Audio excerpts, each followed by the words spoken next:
For the past few weeks, the Senate Majority Leader Chuck Schumer has said that they will get it done before Christmas. And yesterday, House Speaker Nancy Pelosi echoed those statements, saying she also expects for them to get it done by then as well.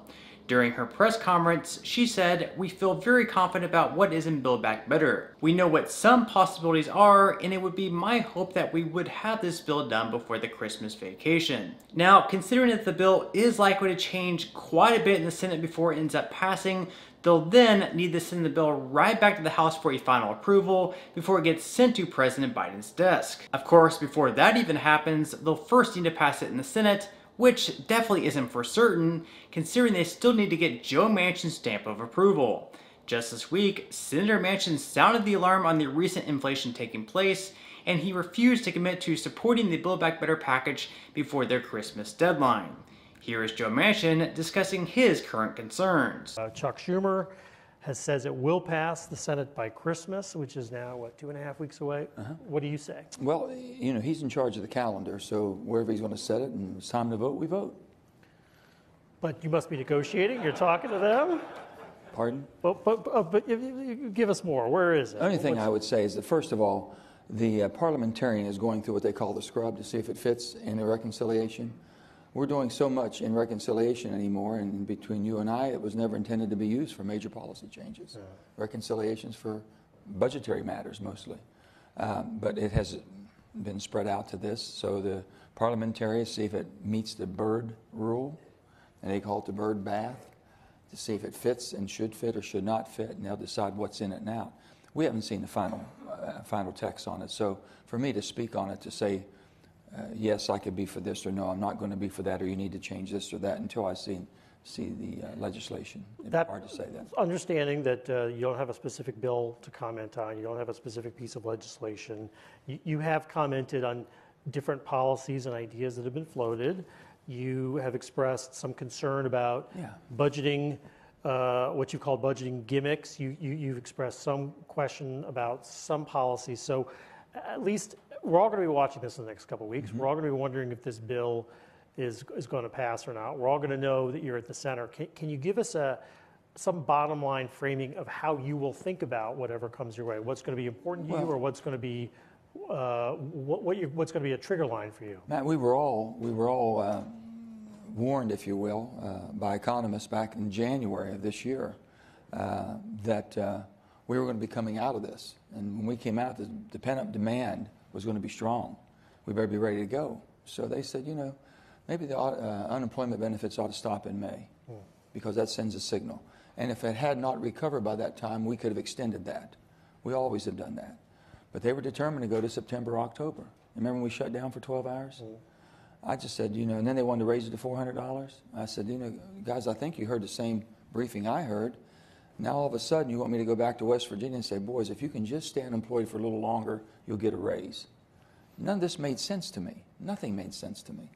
And I said, let's get back to work. Let's get up and go. Get ready. And and we can see the effects of that. We had people at that time saying inflation will be transitory. We had 17 Nobel laureates saying it's going to be no problem.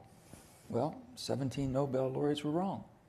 And now the feds are even saying it's not transitory, and they're hoping it'll reduce. And we don't know. We'll have to wait and see. But the bottom line is, I was concerned then, and I said, let's take a strategic pause. I put an op-ed in the Wall Street Journal for that reason, and I thought long and hard about that. My reason for saying that, and I still feel strongly about that, is the unknown we're facing today is much greater than the need that people are believing this aspirational bill that we're looking at. And we've got to make sure we get this right. We just can't continue to flood the market as we've done. Regardless of Manchin's concerns, Chuck Schumer still has full confidence that his chamber will get this bill finished up. Here is Senator Schumer vowing to finish the Build Back Better bill.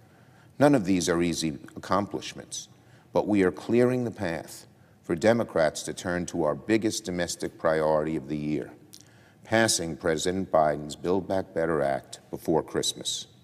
Later today, 4 Senate committees will release the final text of their portions of Build Back Better, along with CBO scores for each, as required by the reconciliation process.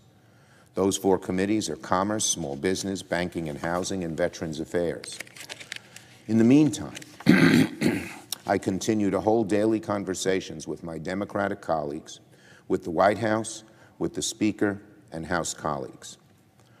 We continue to make good progress, and we are still on track to vote on a final product before Christmas. The sooner we can pass Build Back Better, the better off American families will be as we start the new year.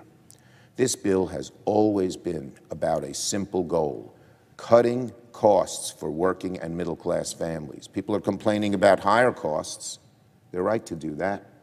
This bill actually lowers costs in many different areas and will help families who are trying to make ends meet and stretch those dollars. Let me give you some examples. Families are still struggling to pull themselves out of a once-in-a-century economic crisis brought about by COVID. They want to pay less for things like health care, prescription drugs, child care, some of the biggest costs average middle-income and working families have. They want us to find ways to make that happen, and that's exactly what Build Back Better does. America, you want lower costs? Tell your senators to vote for Build Back Better. If you enjoyed the content in today's video, make sure to give it a like and leave a relevant comment below. Thank you so much, and I truly hope you have a great rest of your day.